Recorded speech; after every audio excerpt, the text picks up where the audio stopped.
Well, end of the year, all our irons home.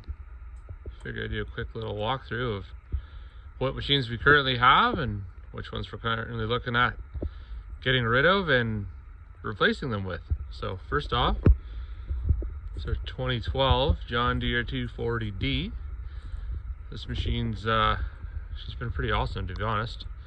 Haven't had any real trouble other than a couple hydraulic lines, stuff like that.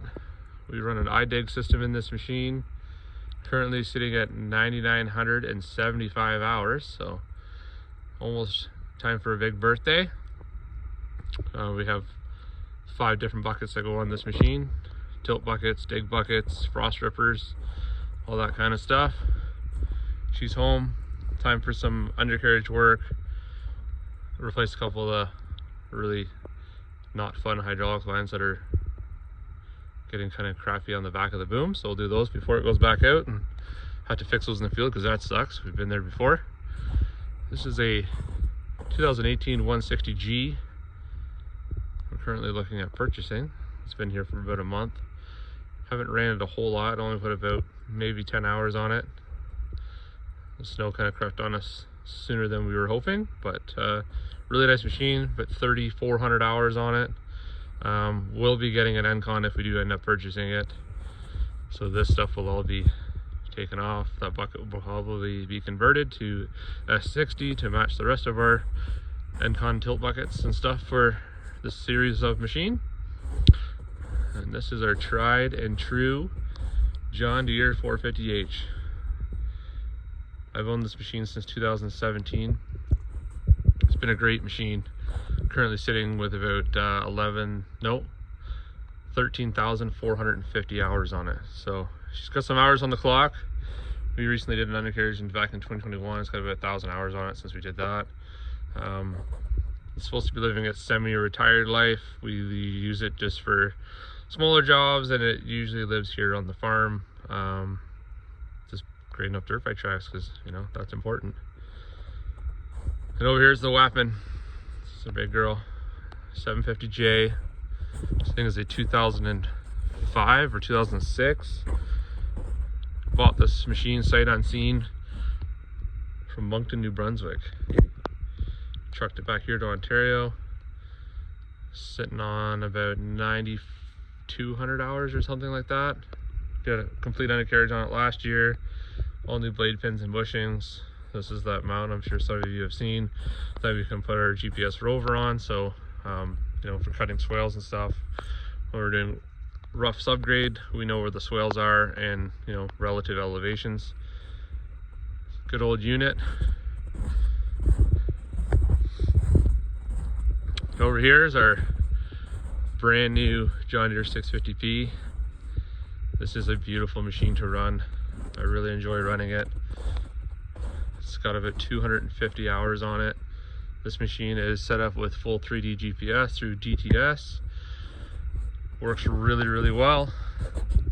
Smooth, powerful, really efficient. This is our 2021 Cat 315 Next Gen with an Encon tilt rotator on it. Actually, the tilt rotator is currently being refurbished, some preventative maintenance on that. We send ours away occasionally just to have them tighten back up, new bushings just kind of gone through because, you know, it's really shitty when it breaks down on the job site. So currently this machine is just under 3,000 hours, right around, I think it's 2,900. It's been pretty good. We did have some issues with the emission systems on it back in 2024. We had a lot of issues that year with it. 2025 we haven't had any, so hopefully that continues in 2026 because it is a nice machine to run. You know, it's not a John Deere, it's still a really nice machine. Works really well. Yeah, potentially looking at dealing this machine in on the new 145P when it comes out sometime next summer. This is our tried and true trusty old backhoe. So I actually custom built this this coupler on the back here. So I cut an Encon coupler, S40 coupler, in half, and I cut the bottom half off the backhoe coupler and made them one. So this now runs all my 6-ton buckets and attachments. I actually purchased a second Encon grading bucket to put on this machine, and works pretty slick.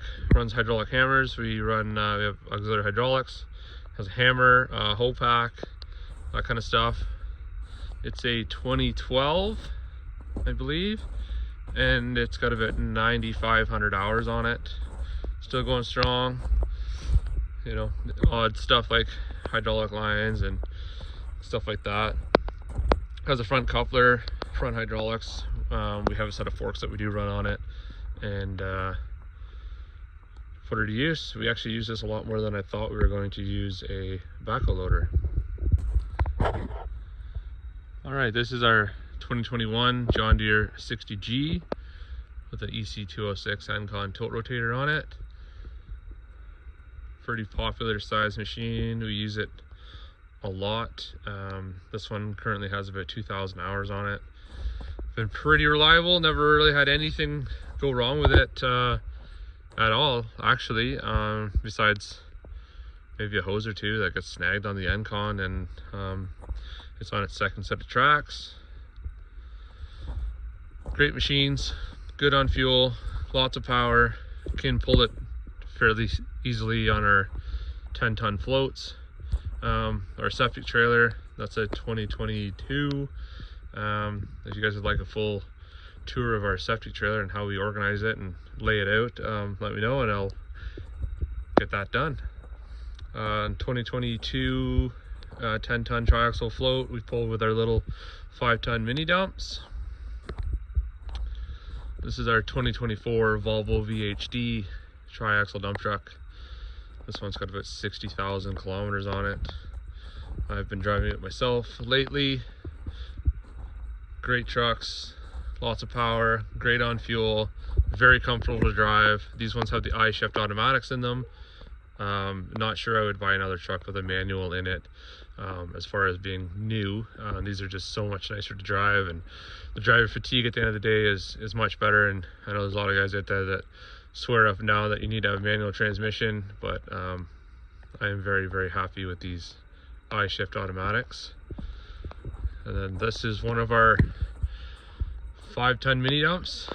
They're an international, but they're actually built by GM, so it's a GM truck, Duramax engine, Allison transmission. This has a Voth full aluminum body on this truck. Been really great. This one's only got about 20 or 22,000 K on it. My trucks don't typically see a lot of miles. They just do frequent trips back and forth to the pit, so the mileage doesn't generally add up too much on them. Our second mini dump, this one's a 2020. This one's only 2-wheel drive. It has about 60,000 K on it. We do use this one a little bit more. Generally, we'll try to pull the floats with this machine or this truck, just for the fact that it is 2-wheel drive. So if we do need a 4-wheel drive one, that one usually is in the yard. That one actually, believe it or not, 4-wheel drive, but it weighs less because of the all aluminum body. This one has a hybrid, so that one can actually legally scale about half a ton more than the 2-wheel drive. Plus that one has a center post hoist on the front like a traditional dump truck, and this one has a scissor hoist. And they both dump anything you put in them. The problem with this one is it needs power to go down, so it can be a little bit slow returning back down. But all in all, it's been a great truck. Haven't had too many issues with them. Goes to work every day as I ask, so what more can you ask for a truck? This is our original skid steer. So this is a 2015 John Deere 323E.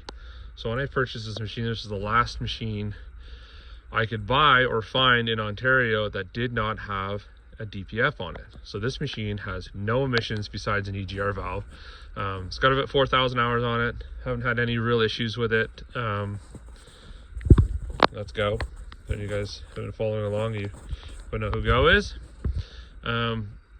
Yeah, we've done both final drives, full undercarriage on it, bunch of pins and bushings, just normal wear and tear stuff, hydraulic lines, but it just fires up, goes to work every day, and works great. We actually prefer running this over almost all of my skid steers. So if I have the chance to take one, I usually end up taking this old girl. This is our 2021 John Deere 75G. Another really handy sized machine. Has an Encon EC209 on it, a little bit bigger than the 6-ton version. This machine has about 2,100 hours or so on it. No issues whatsoever with this machine. I actually did turn the pump up on this machine to make it a little bit quicker because I was a little frustrated with how slow it was lifting itself back out of a hole and swinging into a truck. So it is much faster now, it works much better. I guess my only real complaint with this machine, with that tilt rotator on it, John Deere does not offer a counterweight for this machine to make it a little bit heavier in the back. So it can be a little bouncy when it comes to lifting heavier buckets of dirt and swinging over the side, but for the most part it does exactly what we need to do. It grades beautifully. It's nice to have the bigger cab than the 60, and just all in all, a really nice machine to run. And over here we have our second Volvo triaxle. This one is actually a 2020. It's got about 200,000 kilometers. My brother Josh is usually the one who pilots this truck and has done since it was new. No real issues with this. This year it went through a fairly heavy safety with 200,000 kilometers on it. It needed some work, some kingpins in the lift axle.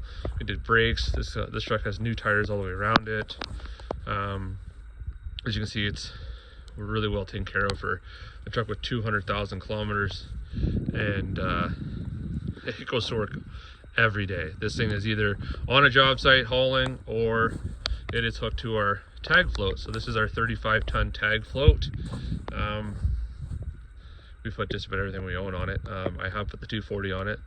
It is not ideal, so we've kind of refrained from doing that just because safety, and it does scale legally somehow, but it's just not fun to load. The machine itself is 11'6" wide, so a lot wider than this 8'6" trailer. So when you're running it up, the idlers are actually on the rub rail all the way down. So yeah, not a lot of room for movement. We did put the wideouts on it still, and you have a 60,000 pound machine sitting on these little welded on wideouts. Can make you pucker a little bit. So we decided to buy one of these. So this is our new to me 55-ton RGN float. We actually bought this from another local company here in the area, South Brant Excavating. They were actually amazing to deal with. Shout out to those guys for hooking us up. They even delivered it, so we didn't have to put temporary plates or anything on it, because I do not plan on putting this on the road until the spring. This just doesn't warrant being on the road just quite yet. And this is our tried and true little John Deere 35G. So I bought this machine brand new in 2015. It has been great. Honestly, we had to do one final drive, and it was only because it was leaking. It didn't fail, it was just leaking, and it was cheaper to replace the drive completely than it was to buy the seals, which was crazy in my eyes, but here we are. It does have the EC204 Encon tilt rotator on this machine. It's got about 4,200 hours on it. Other than that, there's not a whole lot to say, because it just starts and goes to work when we need it. This is our little 7-ton trailer. Generally this little 35 lives on it if we need to run out an emergency, if somebody calls a septic issue or something like that. This setup is generally loaded, so it's easy for us to just pin the truck to it, get on the road, go get that customer looked after. Our newest skid steer is the John Deere 333P. This machine's got about, it's got about 180 hours on it. We didn't use it as much as we'd liked. It did have some issues this summer with losing connection to the grade system or loss of heartbeat. So that's what I bought it for. I bought it for doing a lot of our final grade and stuff like that. With the dozer blade that it comes with, it is a smart grade machine, so it does have all the other monitors and stuff in it. Yeah, it's just been maybe a little bit underutilized this year, just with the issues it was having. I was a little bit nervous sending it to job sites, and it is big. It's 110 horse. The thing weighs like 13,000 pounds. It's 84 inches wide, so it doesn't usually follow suit, you know, with the 75 or the 60 or the 35. They generally work with the smaller skid steers that are, I will show you here in a second. But that's her.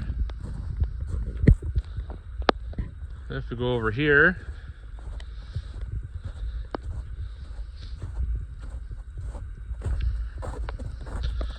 this is where we harbor all of our attachments. So I got 4 sets of skid steer forks. We have a couple Encon grapples, some grade beam up there, the big frost river for the 240 if we need it, a couple other buckets, Encon buckets, the big tilt bucket for the 240, a couple other dig buckets, stuff like that. Some more buckets, sweeper attachments, another grapple, our Felcos. We have 3 Felcos. They work really great. Couldn't be happier with those. This is our big John Deere 644H loader. So this thing is a 2000, has 9,500 hours on it. Really great big old loader. Generally use it here at the farm, loading trucks or whatever. Right now it's on snowplow detail. We do have a blade for it. As you can see, there is a 4-yard bucket that goes on this, a set of forks, a jib boom, a couple other attachments we've had. But really great machine. Fires up -20, no problem. Never plug it in, just goes to work. Haven't put a whole lot of hours on it. I bought this thing in 2023 with 9,200 hours on it. So 300 hours in the last couple of years. A lot of times it starts, loads a truck, the truck leaves, loader sits all day. It might push up a load at the end of the day, so it doesn't see a whole lot of run time, but when you need it, and we got her. This is our newer of the 2 317s John Deeres we have. Really like these little machines. They are quite handy. This is the wider version. So this thing has a 72-inch track width. We run a 78-inch bucket on it. Very strong machines for what they are. They're 65 horsepower. This one's got about 700 hours on it, so she's still fairly new. Really the only real issues we ever seem to really have with these is once in a while the bucket pins will back off on the bottom of the boom. So you pop the cap off, tighten it back up, and clean them out, Loctite them, and then we generally weld the caps back on the insides in here, because if you over grease them, and my guys love to grease machines, which is no fault of theirs, I harp on them about greasing stuff, but it will push those caps out. So if you don't weld them in, it takes the path of least resistance, which is pushing that cap apart. So right now it's currently hooked up to our snowblower.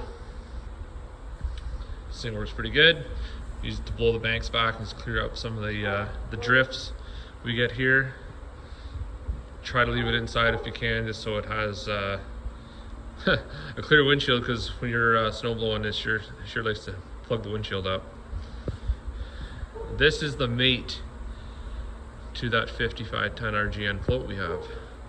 So this truck came with it from South Brand Excavating. You can still see their logo in there. I am currently brought this truck inside. Let's go through it real quick, and I am actually going to paint it myself. So maybe stick around and see how bad I do or how good I do. We're not really sure how this paint job is going to go, but I'm going to attempt to do it myself here in the shop, and make this truck match the rest of our fleet. One other truck we have that is currently not here at the yard is a 2006 Volvo VHD Tandem. It's currently out getting a little bit of work done to it. Been a great truck as well. Got 380,000 kilometers on it. Hauls dirt where I need to dump it. Dumps the dirt, goes back, gets another load. Couldn't really ask for anything more of that truck. It's great on fuel. decent on power, runs an 8LL manual transmission. And this is our second and our oldest 317. Funny thing is they are actually both the same year. They're both 2020s. I purchased this one in 2020. It is spec'd narrow, so it will fit into tighter backyards. So this thing runs a 66-inch bucket, 66-inch track width. It has about 2,000 hours or so on it. Been a really good machine as well, same as the other 317s or the bucket pins. And yeah, the quick attaches on these machines definitely could be designed better. A lot of issues with pins getting stuck and fighting with those. But all in all, these are great machines. More power than you know what to do with. Smooth, they grade fairly well. No real complaints with them. And my personal truck, it's a 2024 Duramax High Country 2500. Nothing too spectacular about it. Just hooks onto my trailers and tows them. I actually don't drive it a whole lot. I think it's got about 25,000 kilometers on it, and I've had it for a year and a half, so don't spend a lot of time in it, but it sure is nice to pull the trailers with when I do need it. Our hot rod Toyota forklift that just lives here in the shop. Not a whole lot to say about that. 5,000 pound forklift. Lifts stuff up, puts it down, moves it where I need to move it. And then the fleet. The ever-growing fleet of bikes. Anyway, thanks for watching. Want to see more of these videos? Let me know.